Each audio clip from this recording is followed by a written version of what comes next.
And here we are for another episode. Yeah, absolutely. Yep. And I have to apologize that I basically botched the last one by not showing up, basically. So after daylight savings time, which Australia doesn't have, I basically kind of mistook the starting hours. I had 10 o'clock in my mind but in reality, that's kind of when the show would end if it would to run 2 hours or so. So I don't know. The 10 o'clock was in my mind, and I kind of processed that as the starting time for some strange reason. And I probably forgot that I started much earlier, normally, even before daylight savings time. So that was all my fault. Blame me on that one. Yeah, no, that's cool. In fact, it's even worse than that because in Australia it's state-based. In North America, I know I know in Canada some provinces didn't have it, but I think that's true in the US too, isn't it? That I think some states don't have it.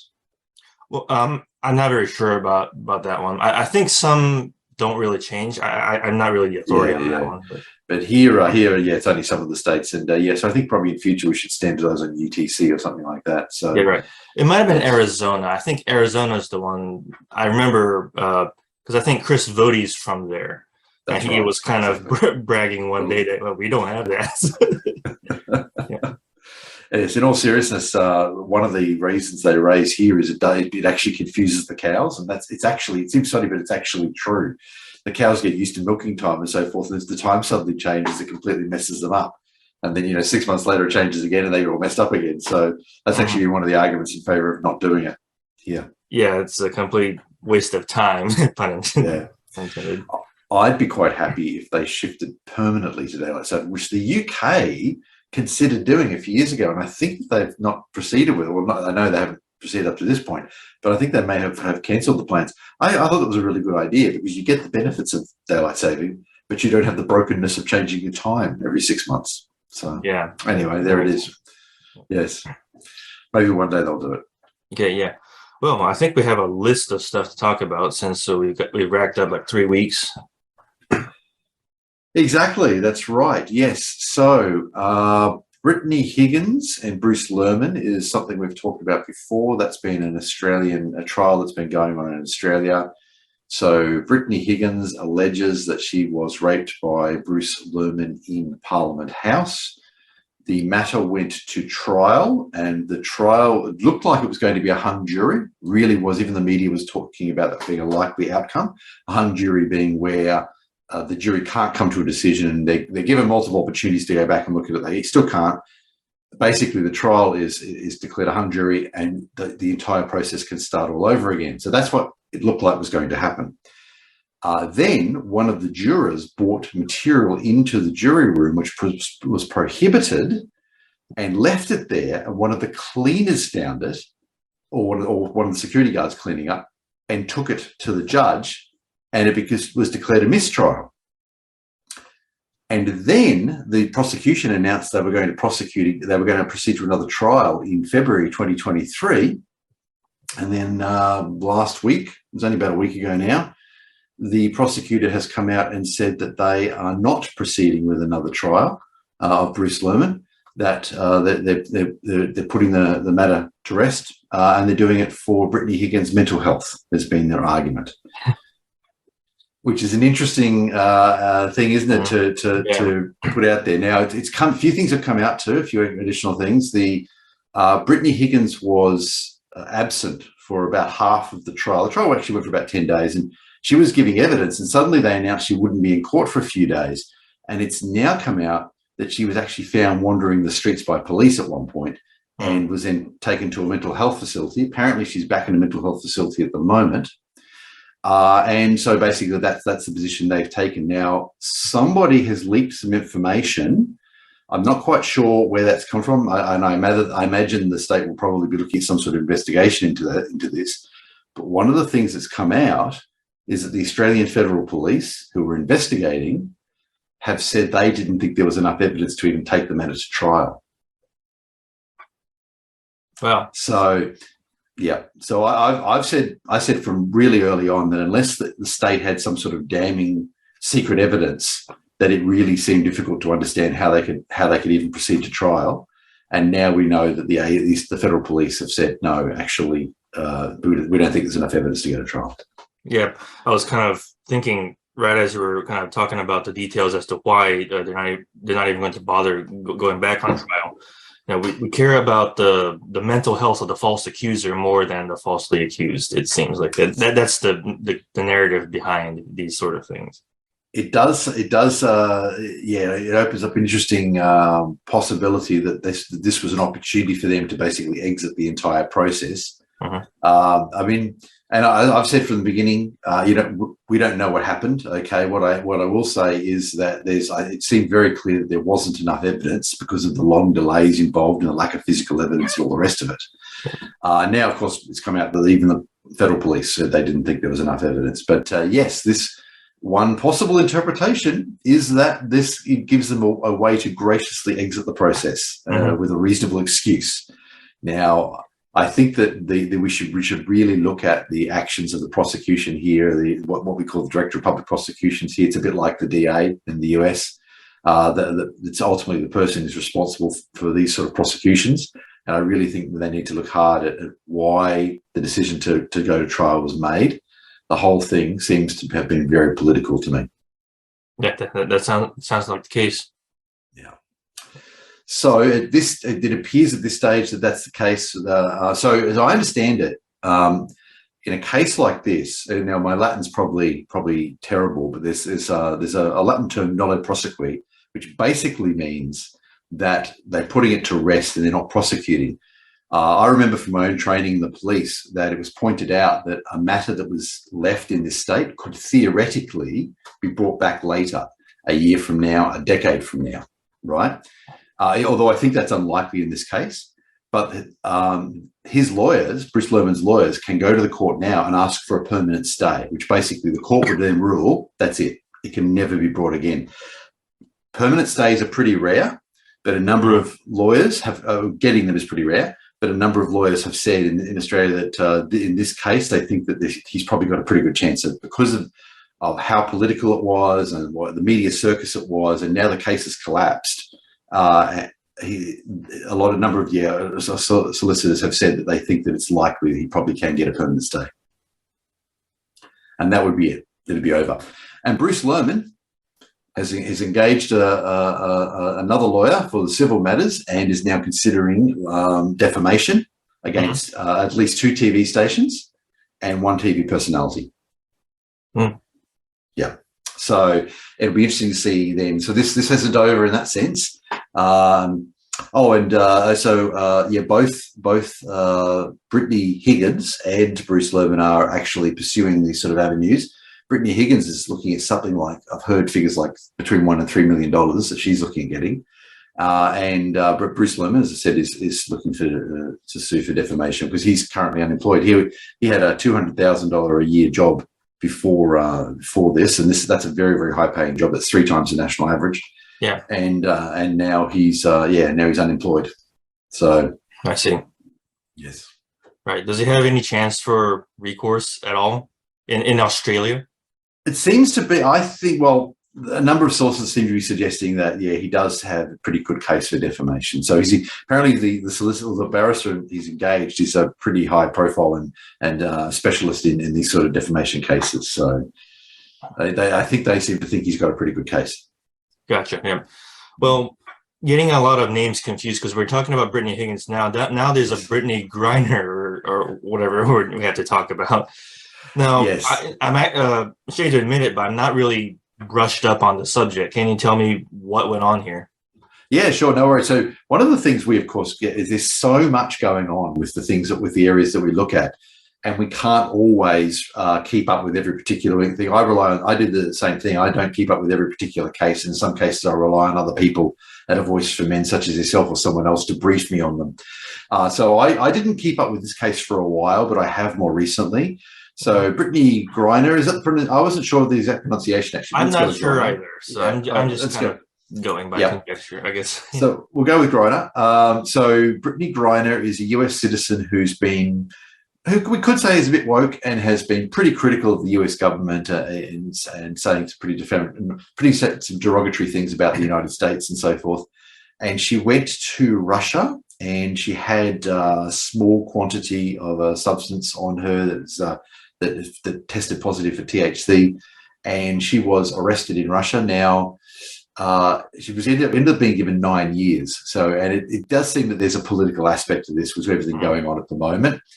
Anyway, she's been in jail in Russia for 10 months, and she's just been traded with an arms dealer, and who the United States had in jail. And apparently he does have some blood on his hands. That's my understanding. He's not just an arms dealer. He's also been close enough to the action that he's considered culpable in some deaths, so directly. So as I understand it, and he's now in Russia, and she's back in the US. And there's really quite a lot of pushback from the US government to the US government about the fact that there's really not a lot of equivalence here. Somebody who's convicted for legitimate crimes and serving a sentence, a long sentence for those crimes, that are clearly harmful to many people. He's now free in Russia versus Greiner, who's come back to the US. And there's another aspect to it too, that there's a Marine in Russia in jail as well, and he's been in jail for longer. And some people felt that he should have got priority over it. Apparently, some sources in the US government have said they did raise him with Russia, but the Russians wouldn't consider the trade for him. Whether or not that's true, I can't say. Yeah, but that seems to be the forefront on most people's minds that are reacting to this, I think, and understandably so, I would say.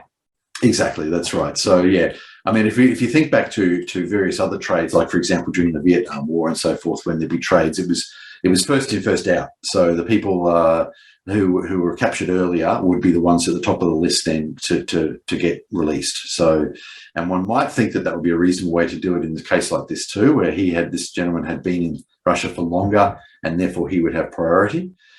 The US, as I said, some US government sources are claiming that the Russians wouldn't consider trading for him. Maybe that's true, and they think they can get more for him. Absolutely. Yeah.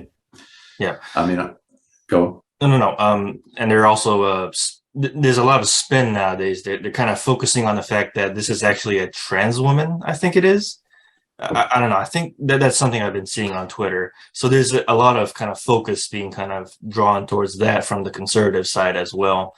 I don't know if it's for the right reasons or not, but still, it's understandable that this is kind of, why this person, as opposed to exactly. That's right. Yes. Now I do think of something that happened in Israel. It's probably going back about 10, 15 years now. I mean, an Israeli soldier was abducted by Hamas on the Gaza border, and Israel ended up trading a huge number of prisoners for him. But I think it was 1,200 or something. But I think that they were careful not to trade anybody who, as I said, had blood on their hands. So the idea was it was more lesser offenders that were traded. But it was a huge number, and of course in Israel at the time that was a huge issue. Actually, question is they were happy their soldier was coming home, but at the same time, a lot of criminals were being released. So, but I think in that case, Israel was careful not to have anybody who was a more serious offender in that group. Absolutely. And here it is only one-to-one trade, but it's somebody who's committed quite serious offences. Yeah, for sure. So there it is. So I think that's becoming a bit of a problem for the Biden administration in terms of a lot of people being quite unhappy that this trade was made. It'll be interesting to see. Greiner has, as I said, been critical of the US government in the past. I'll be really interested to see if she is in the future. That's. I'm reminded of that one. Yeah. Wasn't she the whole BLM kind of thing? Yeah, I think so. Exactly. There were a number of things she was involved with. Actually, Australia had an interesting case a few years ago. This was actually a three-way trade. We still don't know what the third arm of this trade was. So there was a gentleman. His name was Sigley. His first name escapes me now, but he was could say a careerophile? I don't know if that's the right word for it, but he absolutely he's an Anglo-Australian background, but he absolutely fell in love with Korean culture.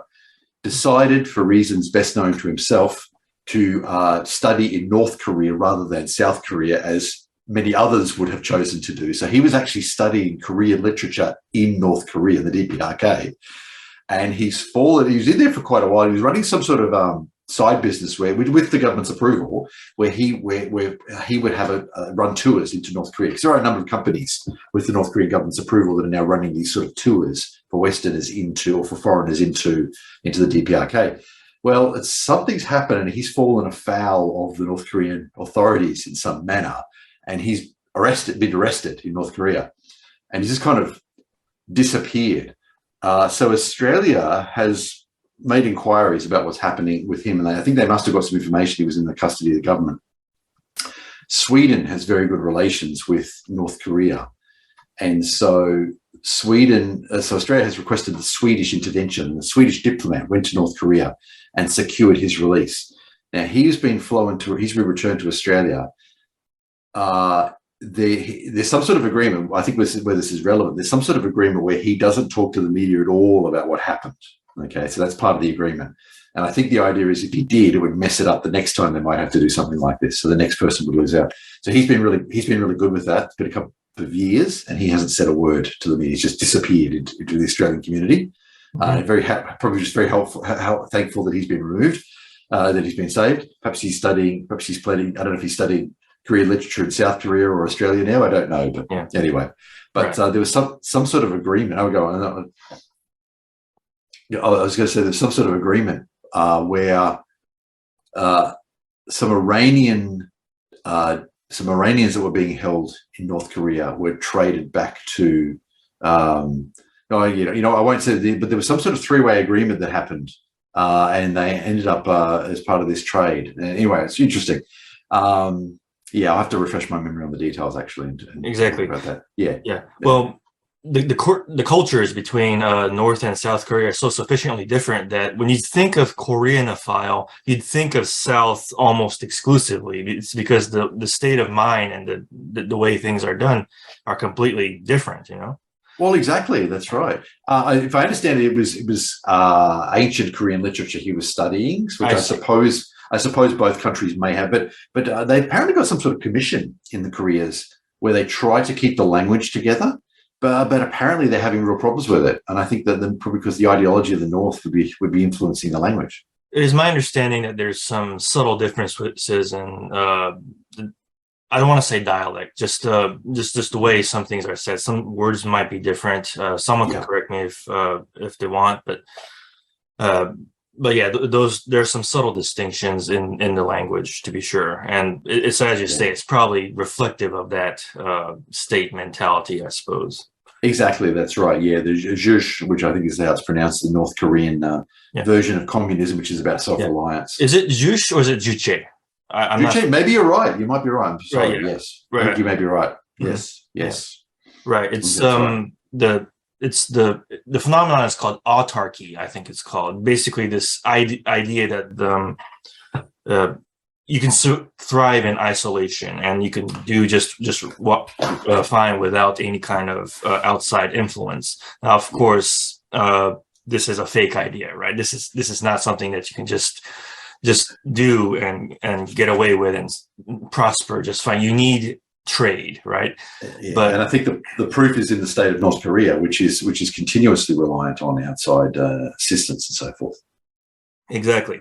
But of course, inside, the country, everybody is taught that the great leader controls the weather and is supreme above everybody, the world, and all other countries are just suffering because they're just not using the Juche idea.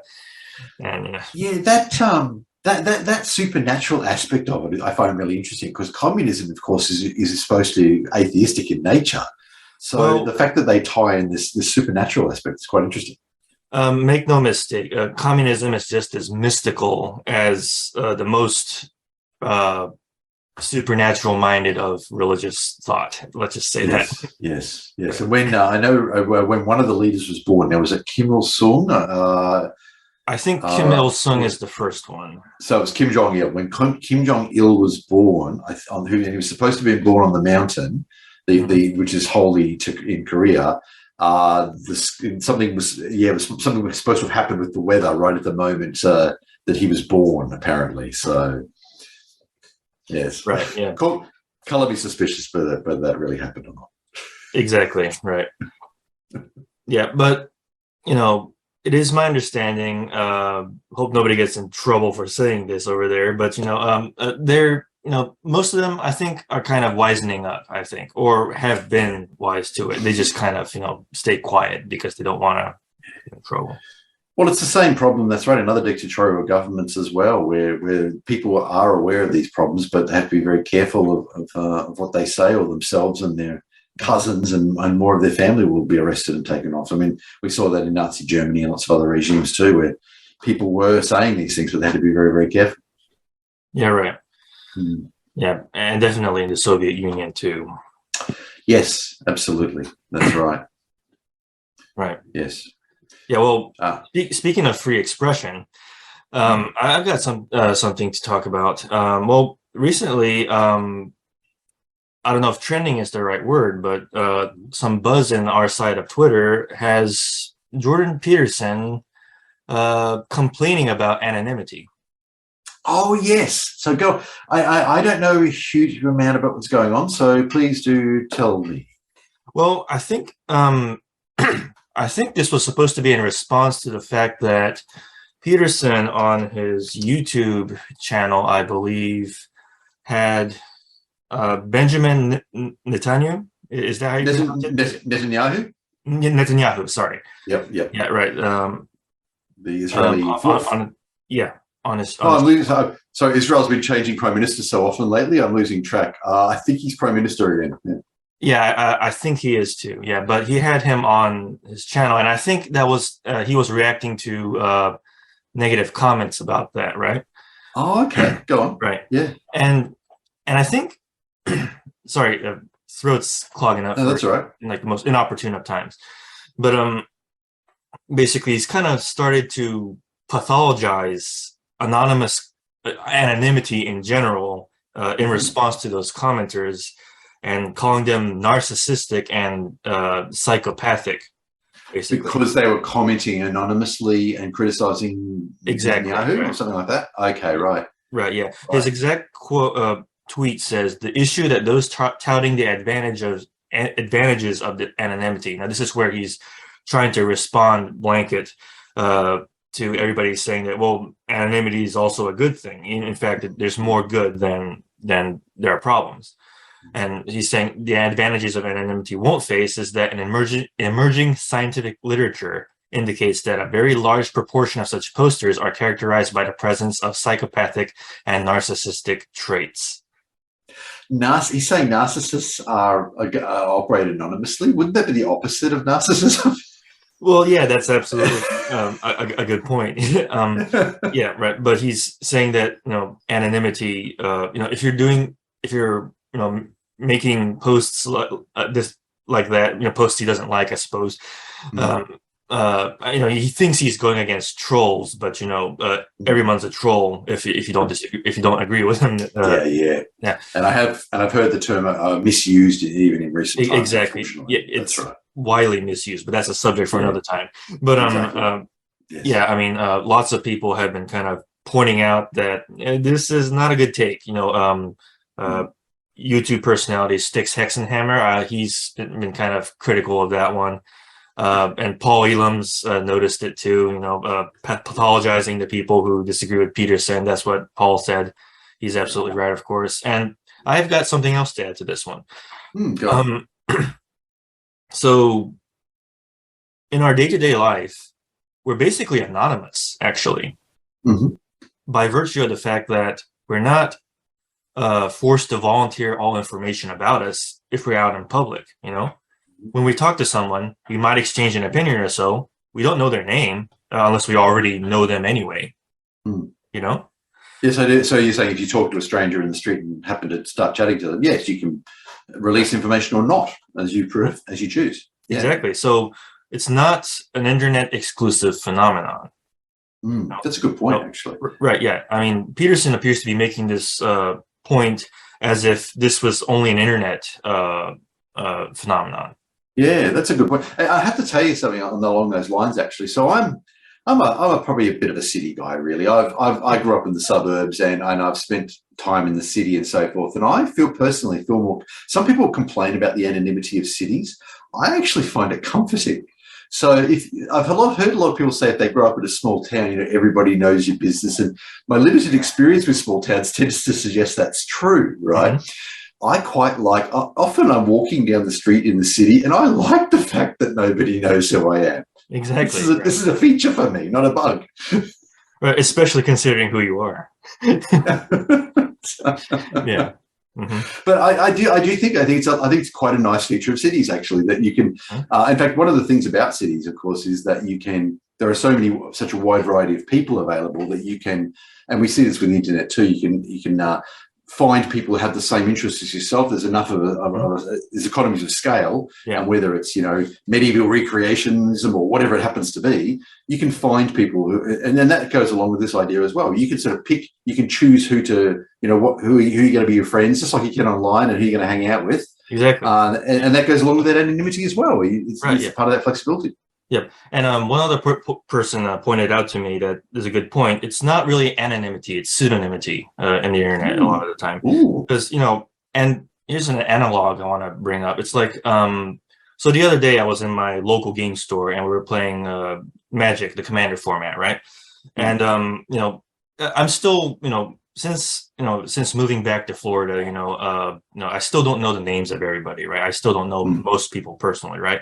Yep. But there's this one guy that played the same Karn Silver Golem commander deck that I played, right? But not the same exact deck, just the same commander. And I've kind of identified him as my Karn brother, right? And that's kind of how I knew him, right? Yeah. I didn't even know his real name until just the other day. But that's kind of how I've identified him, right? I recognize he's the guy that played the same commander that I did. And to a certain extent, you didn't have to know his name. That's all right. Yeah, sure. But that's kind of how the pseudonymity works, right? It's like I'm trying to think of an example of someone I don't necessarily know the real name of, like, well, it's not coming to me, but, you know, just take some user on the internet, and he's got a pseudonym there. Okay, here's an example. Someone could, you know, nobody has to tell me, but Nerdrotic, that's one of the people commenting on, like, nerd culture, I guess it is, for lack of a better term. I don't know his real name, but that's how I identify him, as the Nerdrotic guy. Yeah. Yeah. Right. Yeah. So that's kind of how this works, and, you know, it's kind of foolish and surprising to me that Peterson would take such an anti-free speech stance, you know? Yeah, that's a good point, actually. I've always viewed it as a personal choice. I have always identified as myself online. So when I got involved with the men's rights movement, a lot of people warned me and they said, no, you should go under a pseudonym. I made the decision not to. I said, I've always been myself online, and that is what I will do. But I've always viewed that as a personal choice. And if somebody else wants to go under a pseudonym, that's entirely up to them. I don't know what their personal circumstances are and what the risks are for them. It's up to them to make that decision. So, yes, it should be, I think, a personal choice. And it's the same with me too. This is my real name. In fact, somebody, a friend of mine in the Intactivist community, was surprised that this was my real name because because to him it sounded so cool. Right. Nice. Yeah. Yeah, exactly. But yeah, I mean, my user handle references my real name anyway. So yes. I was on. It's a bit of an aside, but recently I had a situation on Reddit where I was posting some articles from ABFM, and somebody kept claiming that I was a sock puppet. Okay. I just responded, this is my real name, and you can see, and here's me on, and I've always met and so forth. And this is why are you calling me a sock puppet? Right. And I was just amused by this, really. And I did it. A sock puppet of whom? I don't know. I never found out. But I asked him twice. But I was just kind of amused at this. And right. Yeah. Yeah. And, as you say, everybody's going to have their own reasons and their own circumstances for being anonymous or pseudonymous, right? Yeah. In my case, though, I want to try and use the fact that I use who I really am as like a advantage if I can, because that way people know what to expect, and I could build from that. Yeah. So I won't kind of accidentally be discovered and then have everything crash down where I don't want it to. Which is where you've protected yourself, because that's right. Because people who do take on a pseudonym do have that concern about what happens if they're real, and they get doxxed. A lot of them get doxxed. Is the truth. Right. I've been out the whole time. Okay, the response I've got is that has actually been really, really interesting. I've had a few negative impact, minor negative impact, just online and stuff mainly. Yeah. Never anything real world, right? But I've had a lot of people come up to me quietly in the real world and say that they support what I'm doing and so forth. And so if anything, the real world impact has been positive. I wish it could say it'd be more positive, because a lot of people are afraid to speak out, but I've overwhelmingly had positive feedback from people in the real world versus negative feedback. Absolutely, yeah. And and once again, this is not the farthest thing. This is the farthest thing from an admonishment of those who choose not to. Exactly. As I said, it's and I said this at ICMI 17 when this topic came up. Actually, it's a personal choice. I don't know what your circumstances are that cause you to make that decision. That's entirely up to you or someone else to decide what makes sense. Versus some people are in jobs where the consequences could be quite severe. Exactly. Some people, so if a person was, say, a police officer, for example, and they wanted to get involved, they'd almost certainly have to go under a pseudonym, because that could compromise their position as a police officer and so forth. So everyone has to make their own choice. Now, you were a police officer yourself, right? I was, exactly. That's right. If we can talk about no, that's fine. I've openly said that a number of times. Okay. I was a police officer in the Queensland Police Service. It was quite a long time ago, though. Now it was over 20 years ago that I left the police. I had a 25th year reunion with my old squad from the academy recently. So that was actually really, really great to see we were formed into squads at the police academy, about sort of 20, 25 people, and we'd go through together. And it was really, really fantastic. Of the 25 or so people, about 10 are still serving police officers. There's one guy who I swore was going to be a lifer, who resigned after about 15 years. I really thought this guy was just going to be, that was it. He was just going to go and retire, as a commissioned officer in the police or something. But no, he actually resigned after about 15 years, when he did something else. So I see. Yeah, but I got caught up for jury duty recently. Okay. And in Australia, and and if you're a former police officer, you can't be on a jury.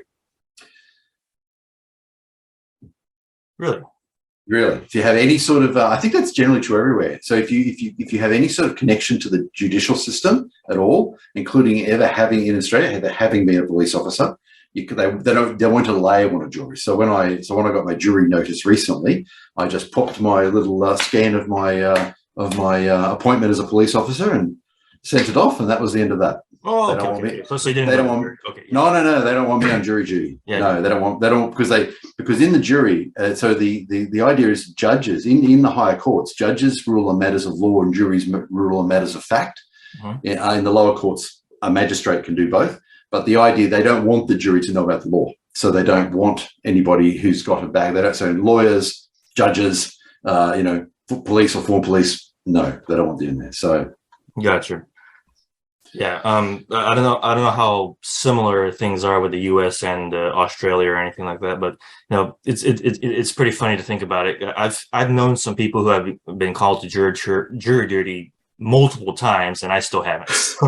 It's a bit of. I was called as a university student actually, but my university got me wrote a letter which basically said it'd be too much. It would take too much out of my course, and and then they let me off that time. So I've never served in a jury. So even though I've been called twice, I shouldn't be called again though. I think because now they've got that. Now they've seen I'm a former police officer. They shouldn't actually call me again. I think. Okay.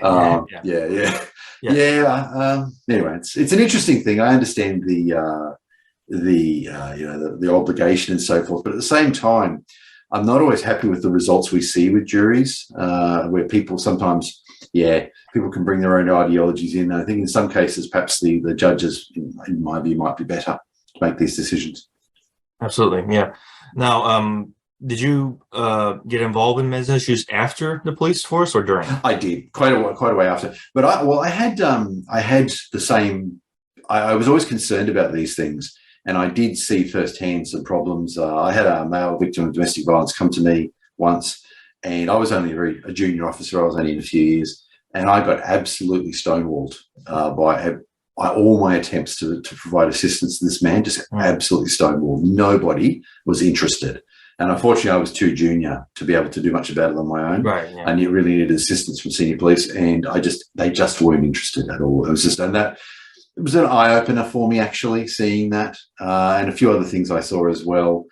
Interestingly, though, and I will say this, and Queensland Police was more open to reciprocity in domestic violence when I was serving in the 90s, I think, then perhaps they might even be now, and police services are now, as the Duluth model has come into Australia after that and has really has influenced them.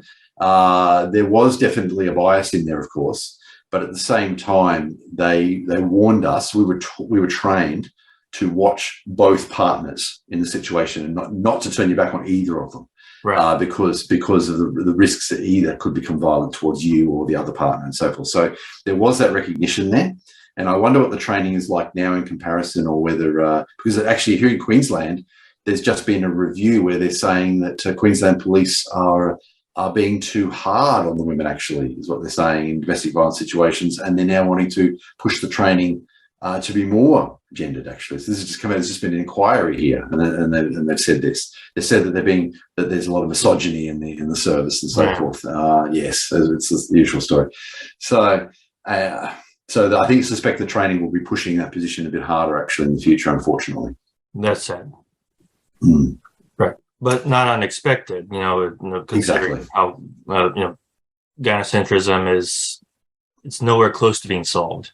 He's absolutely right. Yeah, even though I think in some ways we've seen some progress, sometimes it feels like 2 steps forward, 1 step back. We do see progress. We do see the wider community starting to talk more about these issues and accept that women can be violent in relationships and so forth. And then we'll see something like this. Yeah. So it does seem to be 2 steps forward, 1 step back. That seems to be, yeah. Yeah.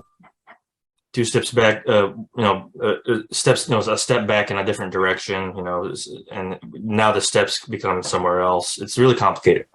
Yeah, exactly. Yes. What else is on our list? Well, let's see. We had a couple of other things here. Women suing Twitter. Oh, yes. Yes, right. So Elon Musk has, of course, taken over Twitter, as everyone I'm sure knows.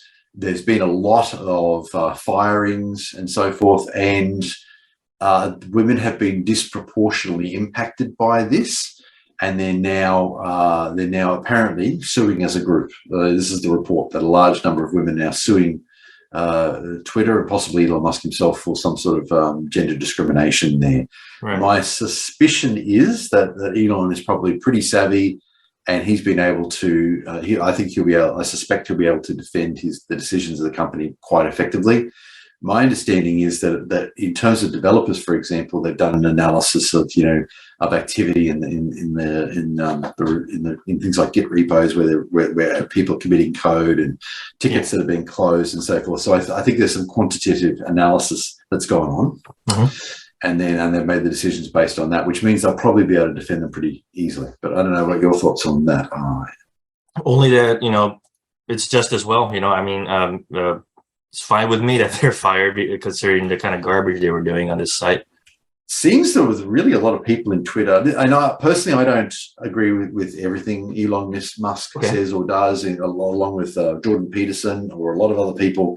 I think working from home has a lot of advantages to it and so forth, and particularly if we're really trying to reduce our reliance on fossil fuels, that it ought to be something we should be doing.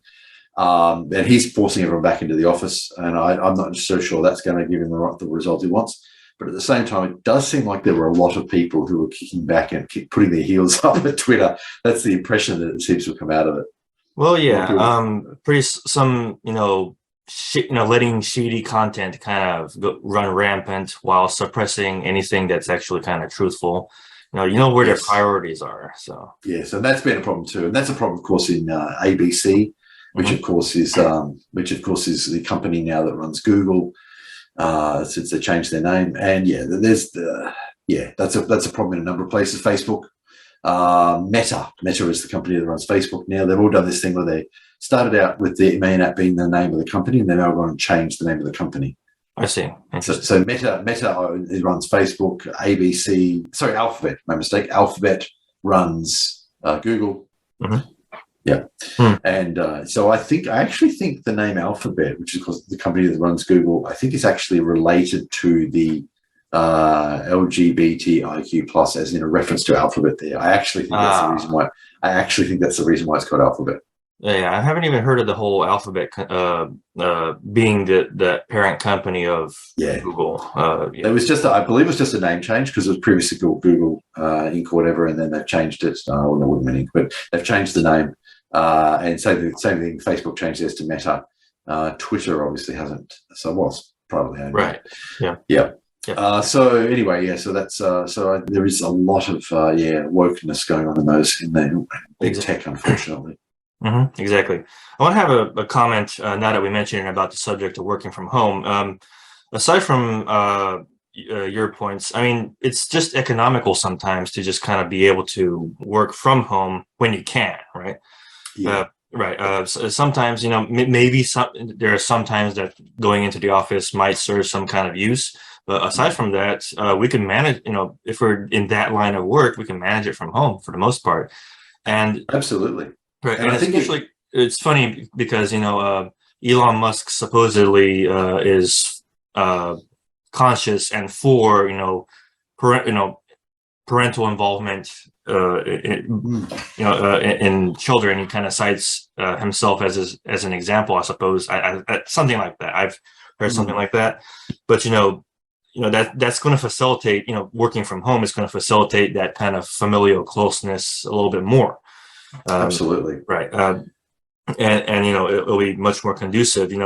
Like I've always commented on the irony that some conservatives say that we need both parents, the father and the mother, but at the same time they seem to want men to be off somewhere and away from the family to protect and provide, as it were. So it's actually really interesting when they talk about the traditional family being the man working away and the woman staying at home. In actual fact, that's only really a product of the Industrial Revolution. Before the Industrial Revolution, to a large degree, everybody worked where they lived. And mother, father, kids were all out. Almost everybody worked on a farm, and mother, father, kids were all out. Yes, the women would have split their work between the house and the fields, and men would have been out in the fields. But the truth is the kids were out in the fields too a lot of the time. And that's not just the boys. The girls were doing it too. They all had to understand how it worked. Right, yeah. I'm actually reminded of something. Basically, in these kind of societies where even the kids have to kind of work out in the fields and something like that, some kids couldn't go to school. They actually can't go to school because they had to work in their own family. Absolutely. And that was actually fairly common even up until a couple of generations ago, even in Western countries. I've personally got relatives who I know had to leave school at grade 8 because they're essentially needed on the farm. Right. My mother was telling me about her situation growing up because both sides of my family were of farming origin, and mother was saying that her mother, my grandmother, basically kind of had to sneak out to school to learn something to escape that. The general fact that she couldn't go to school, she had to work on the fields and everything like that. Understandable, right? Absolutely. Yeah, back then, I guess the drive to learn is much more something we take for granted nowadays. Now, all things considered, the public school system is not something that's worth a whole lot of support, in my personal opinion, but that was a different time. Learning was go ahead.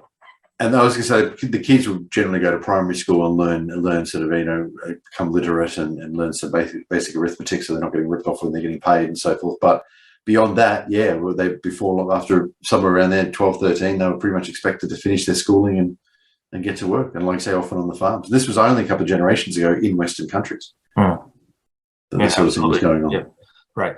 And now that things like cars were more accessible to people, so are the opportunities away from the home. Right? Yeah. That's right. Exactly. I'm not even saying turn back the clock here. I'm just telling a straight up fact about the matter, I suppose. Yeah, exactly. That's right. There were men, going back, who would be on military deployments or ships out of say England exploring the world, and they would be men away who were away for a long period of time. But most men were pretty close to their homes and would have been actively involved in the lives of their children. Right. Yeah. So that was the norm, and so this is why I think that, in fact, one of the points I actually putting in my book is that one of the things I talk about is actual fact that I propose that we're actually returning to the historical norm of both parents being active. That I think the Industrial Revolution sort of kicked things out of kilter and had men away from home a lot of the time. Yeah. And we're actually shifting back now to. But a lot of people claim it's something new, both parents being involved. No, I think we're actually going back to where we were before the Industrial Revolution. Exactly. Yeah. There's a delightful irony in this. Technology got parents away from the home, but more technology is bringing them back. Yes, exactly. That's right. And it could be that the Industrial Revolution, which I, by the way, think is still probably going on. I don't think it's actually. Sure. I think we're still, It's an aberration in history, and I think there'll be some sort of correction. It's obviously advanced us, made us much wealthier, but in terms of it was disruptive to society, and I think society will gradually adapt, and that will involve, as you say, with the improved technology, it's brought both parents back into the home. Yep. Which is why it's so important that we have the opportunity for dads to be involved as well. We don't have dads excluded through the court system, which happens too much. Exactly. Yep. So, we were talking about working from home too. So I've actually been a fan of working from home. I've been quite fortunate that I've had many opportunities to do so through my working life. But I found the pandemic in some ways had a bit of a silver lining. And one thing that happened was a lot of people got to see that they could work from home, and that they were happier in many ways working from home, which is why we're now seeing quite a bit of pushback in the workforce for people to continue doing that at least part of the week. As you say, there are sometimes reasons why you need to go into the office, and that makes sense. Yep. Yes. Right. And in actual fact, and if I could offer one point too, a hybrid approach might be better than fully working from home, because the argument's been made, if a job is fully remote, potentially the employers can employ from anywhere, versus if it's a hybrid approach, they're still going to have workers that are close to the office, but the workers are still going to benefit from spending more time in the home and not wasting time commuting. Exactly right. Yeah. In my case, it was the same. Like, once this whole thing started back in Minnesota, I was basically taking my equipment back home and working from home. So it's basically changed it completely. So you were pretty much continuously working from home then? At that from that point, and then the next job I've got is 100% from home. It's based on the company's based on some other state, and I'm oh, nice. Yes, but I'm here in Florida. So nice, yes, very good. So yes, you can enjoy the weather, the lovely weather. Excellent. Good. So one other thing I wanted to mention, because we've actually been going on, I think, close to an hour now. We're going close to an hour now. Yeah, close to an hour. When we might even talk about this more perhaps next time. Definitions. So my view, I don't know what your thoughts on it are, but for a long time it seemed very hard to pin down feminists. I spent quite a lot of time trying to pin down feminist definitions and record them in Wiki for Men and so forth. And it was often very hard to find definitions, even when you're looking at their source documents, so forth, and their books that they've got as in gender studies courses. And when they did present a definition, they tended to be pretty waffly and vague. I'm sensing a change there in the last year or two. What I'm seeing now, it seems to me that they are starting to present definitions, but the definitions are really, really weak. Right. And I think this is probably something we might want to continue on in another episode. But I'm started to record these weak definitions. But I find it really interesting that they've shifted from sort of vague, waffly definitions that you can sort of fit to whatever situation you need, to ones that are so weak they almost don't matter. Let's see if I've got one to hand. Yeah, while you're looking for that, I think I want to offer that, they've been kind of changing terminology as the era has kind of gone on. First, I think Peter Wright kind of pointed this out at one point. What was it? First, it was like male chauvinism, and then it was patriarchy. Now it's toxic masculinity. And yes, this is another good point, that the terminology tends to change. In fact, I think that feminism has about a 3 to 5 year sort of fashion range, where a term will remain fashionable for about 3 to 5 years. Think about this. When was the last time anybody told you to check your privilege? Okay. Now, you might have had one or two people do it, but really 7 or 8 years ago, you couldn't turn around without somebody saying it. Right. Yeah. Another one was a trigger warning. Honestly, every single website had trigger warnings on it and so forth, but they kind of got a bit bored with that, and they don't really. Occasionally you hear it still, but they don't talk about trigger warnings all the time. They've moved on now. So every 3 to 5 years, I think they change the terminology and so forth. And I've hypothesized that this could be involved. This could be that feminism may have a high turnover among young adherents. That people, that these young women particularly, come to university. They sort of get really wrapped up in university. They stay just long enough to pass it on to the next generation. Then they leave university, get a job, sort of get a bit of a clue, quietly drop feminism, by which time now the younger women have come up. And my hypothesis is that this continued. There are people who stay in it, but a lot of them kind of stay in it for 3 to 5 years and then leave. That's my hypothesis. And that's what we see as this change in terminology as a result of that. So I don't know. I can't prove that, but that's my suspicion to a large degree. I think that women are entering it and exiting it. Exactly. And then trying not to admit they were involved. Oh, that's a good point, because I was about to bring something up. Basically, see, people are freaking out about anonymity. I'd rather freak out about this. It's this kind of hiding behind the fact that hiding behind vague definitions and obfuscated premises. Yeah. A very postmodern way of kind of dealing with things. Maybe that's why postmodernism exists, because they can be non-accountable for anything that is currently going on that they were in, or what was going on that they were involved in at a given time.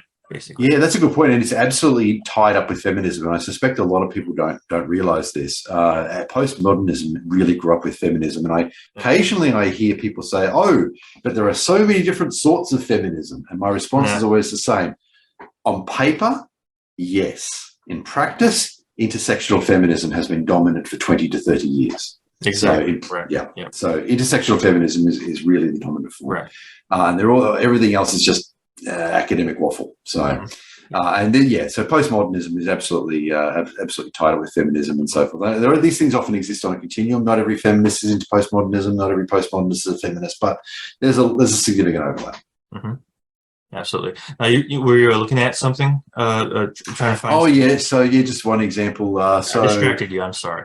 No, that's all right. What is toxic masculinity? So masculinity becomes toxic when men feel they need to conform to rigid gender norms, which include acting like a bully to maintain a consistent competitive advantage. So now they're calling it bullying. This is interesting. Right. Yeah. Avoiding losing at all costs. So competitiveness. So they are starting to frame it in more concrete terms. But in my view, it's such a weak definition. So bullying, competitiveness, these are enormously broad topics they're bringing in. Right. The third one is restraining one's emotions except for pride and anger, which are the only acceptable masculine emotions to express. Well, I actually disagree with that, but it's still sort of very, very broad ideas they're bringing in. Showing strength and aggression in moments of conflict. Well, I would suggest actually a lot of men don't do that. And being dominant over women and other men, which is typically displayed through microaggressions. So another term you don't really hear anymore. Exactly, that's right. Exactly. In fact, I just actually listened to a a podcast recently where they mentioned it, and the definition of microaggressions was so weak that it had virtually had no meaning anymore. Right. So, and I've actually added it to my list of terms that I think have now become so weak. But I was just going to say, this definition that I saw posted by feminists recently that I just read doesn't mention stoicism, and stoicism was something they always talked about in the past. Right. Well, lots of bad premises in that collection of definitions. Especially, I take especially take issue with the competitiveness, because in my mind, competitiveness is not about winning at all costs. Competitiveness is about winning within the rules of the game. Yeah, that's not all costs.